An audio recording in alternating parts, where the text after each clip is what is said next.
My name is Sarah Sigmund. This is Courtney Hudson and Jake Mills. And we are seniors at our and Miss White's government class. So we started something called Project Citizen, and when we first heard about this, it was a project where we would have to make a public policy that we would be working on for the semester. And so we wanted to do something that we were passionate about, which is standardized testing. We're passionate about this because we've been through it and we understand kind of what all it entails. We've been through ISTEP. And so that is what our public policy is over. What is the next step for ISTEP? There have been a lot of different controversies in the news lately. It's been a pretty hot topic on ISTEP. And I just want to go through exactly what ISTEP is. It stands for Indiana Statewide Testing for Educational Progress Plus. It was created by the Indiana Department of Education as a result of No Child Left Behind, and that was put in place for disadvantaged students. And so what ISTEP does is it tests students based on Indiana academic standards, and it bases it on their math skills, their reading skills, language arts skills, and then in grades 4 and 6 specifically, it tests on science as well, and in grades 5 and 7, they also test specifically on social studies. And so we were trying to decide when we were doing research about ISTEP, what is the best way to go about this, and why is it even a problem? Why has it been so prevalent in the news? And it has been prevalent because of three main issues that it has been concerning, and that is the time that ISTEP takes, the length of the test, and also how much it costs. So ISTEP testing, it costs about $31 million for the state as a whole, and so that's very expensive. And along with that, the length of the test is around 10 to 12 hours, and so it's been pretty brutal for students like third graders and fourth graders having to sit through that long of a test, and that's been one of the main concerns. And along with that, 10 to 12 hours away from school is a long time. One of the main concerns is that they are spending precious time they could be utilizing in the classroom, furthering their education, doing these tests. And so we have been doing research over the past few months, trying to decide what is the best way that we can move on from this. So with that being said, we did extensive research over what people thought about ISTEP, and we talked to a variety of different people to find all the different perspectives before we kind of figured out what we thought of it first. We wanted to hear what everyone else had to say. So we came up with an interview which we sent to a Democrat representative, former teachers, current teachers, parents, taxpayers, and a member of the Republican Party. While doing this, we came across, again, the three most important views that people had, which the first one was the negative length of the test, the negative thoughts of the length of the test. People thought that the test was too long for such young kids. Democrat Representative Dan Forstall says, "I think the test cannot be so long that students become overwhelmed at the sheer size of it. I can remember taking the ISTEP test and being absolutely sick to my stomach when I realized that I would have to sit and take tests for hours a day over several days." Some other educators believed that children who were taking the ISTEP would not have enough stamina, and they thought it was too rigorous of a test. The test itself is ridiculously long. It takes away precious instructional time for students as young as 9 years old. Testing students to the extreme does nothing to excel student learning. Additionally, it doesn't tell what students know. Ask any teacher where his or her student struggles, and they can easily tell you. We are using formative and summative assessments on a regular basis in the classroom to inform our instruction. I don't think what 5th and 7th grade students know or don't know about social studies will make or break their future, said current teacher Kathleen Martin. And then Kathy Richardson, a member of the Republican Party, said, "I believe we need to have the shortest test possible as long as it meets the goals that have been set. One reason ISTEP is longer than some tests is that we test students using open response questions. The goal is to determine writing skills as well as critical thinking skills. Most college professors do not give multiple choice tests, but rather essay tests in an effort to assess critical thinking skills. ISTEP is also longer today because we release all of the open response questions to the public after the test is taken. The release of the questions is to allow your parents to compare your response to the question asked. However, it drives up the cost and time as every year we have to create new questions as they are added to this year's test as a pilot for validity for next year's tests. I believe testing social science and science has value and helps us to gauge student progress. Finally, as you look to the total amount of time mandated testing to the time you spend in the classroom, you would find that it is a very small time spent when compared to overall time spent in education. Also remember that the test only required by the state and federal law is summative test ISTEP. Another repeated view that we saw was, why do we even have ISTEP? A lot of people thought that it was totally unreasonable, And Dr. McCaffrey, who noted that he was speaking as a parent and a taxpayer, said, "There is absolutely no research that shows that standardized exams do anything to improve education. I feel they are used as a political tool to paint public schools as failing when in reality they are not." We also came across another view, which was the cost of the test. And on Channel 13 Eyewitness News, a reporter says, "Right now, ISTEP costs taxpayers about $31 million a year. Depending on who we ask, this new testing system will cost less, about the same, or more than ISTEP. No one really knows until the testing companies start their proposals." So not only are the teachers, the taxpayers, the parents worried about the length of the test, many believe that the test is unreasonable in itself. Alternative solutions. There are several ways to go about what you can do with ISTEP. First being as simple as getting rid of it. But then the question comes about, now what? Many have said that the ISTEP test is a waste of money, waste of time, and resources. So going on and getting rid of the test is just one option. But the other one is to keep it how it is. As in, people continue taking the test, $31 million a year, 10 to 12 hours a week. A third solution will be making the testing optional for the parent and student. This, however, would be unreasonable due to the fact that the kids do not want to take it in the first place. Not to mention, if the parents are talking about not wanting to take the test, then the kids are going to be the same way and then move that on to their friends. Fourth, a solution could be shorten the test. As seen in the news, ISTEP was already shortened by 3 hours. The problem is with this, however, can we shorten it further? ISTEP is based on the curriculum set, so if we shorten the test, crucial parts of the curriculum will also be left out, which poses for many more problems. Now, our solution is to get rid of ISTEP. We will, over the past few months, we've done our research and we've come up with a solution to come up with an idea of a capstone project. Through that project, you will go throughout the year, and towards the end of the year, you'll end up making a project along the fact that you will present what you have learned throughout the year. Not only will this show that the kids have taken what they have learned from the teacher, but also holds the teacher accountable. We believe that the project-based assessment, such as this, is much more effective for this teacher and the student, will be more effective and time-consuming.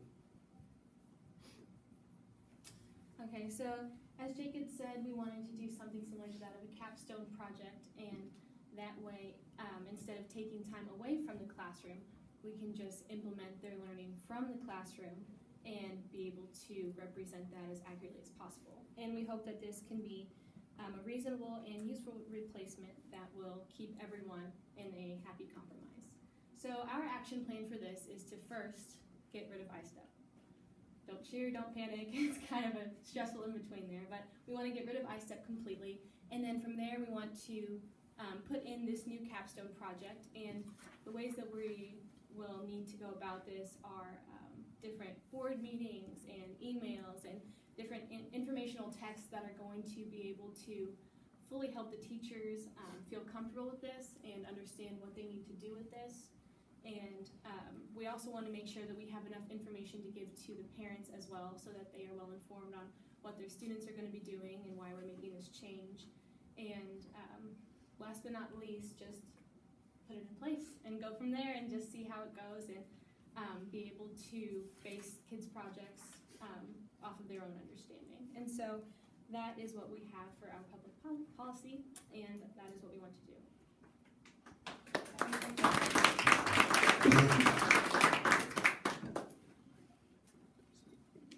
Very forward thinking to suggest, I think, doing a capstone project. I thought that was really a great way to measure what they've learned, and like you said, not lose instructional time. You're measuring, and you can kind of combine the two. What I was wondering, and I like how your plan is, your entire project is very complete and Yeah. so bottom up approach. Yeah, just keep moving up forward. I think it's really critical when you look at ISTEP to look at the fact that testing, Craig McCaffrey's quote to me is dead on, because testing doesn't always measure the ability of a person's mastery. And I think what you guys have proposed is kind of a more true way for someone to synthesize what they've learned and not take away class time. That's an excellent point. I mean, that's an excellent point. I think, it's gonna really deal with all different populations of learners. I think it's gonna deal with all different learning modalities.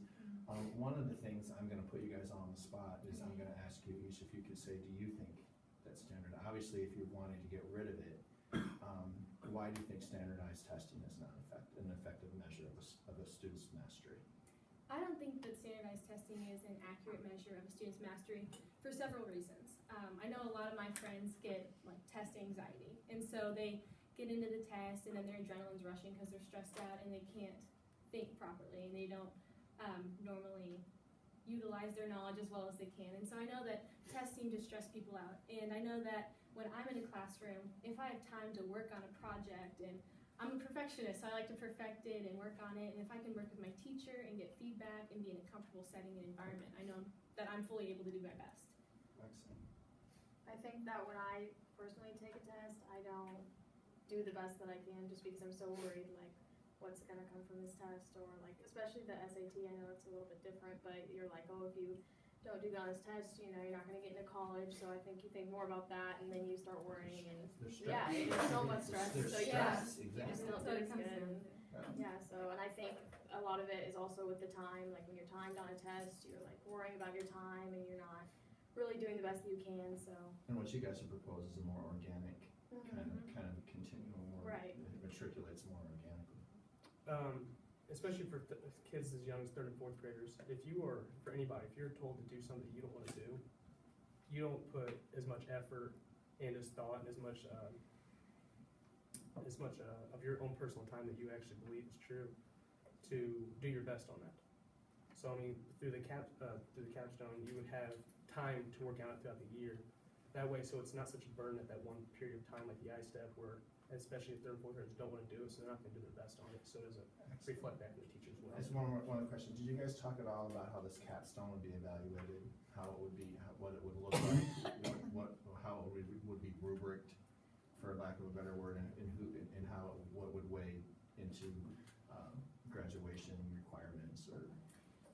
We did a touch on that, and the best way that we thought about it was having the same scanning process and overview process that I-STEP testing has, where teachers come in, because other teachers have been hired to grade the written essays and I-STEPs and things like that. So it'd be similar to that. They'd be overviewing the project, and I can't give you like numbers on what we would be getting, but it would be something similar. You guys discussed that. Yeah, similar to that, and similar requirements on where they should be and kind of what it should be about, and like a notable progression throughout the year. That's excellent.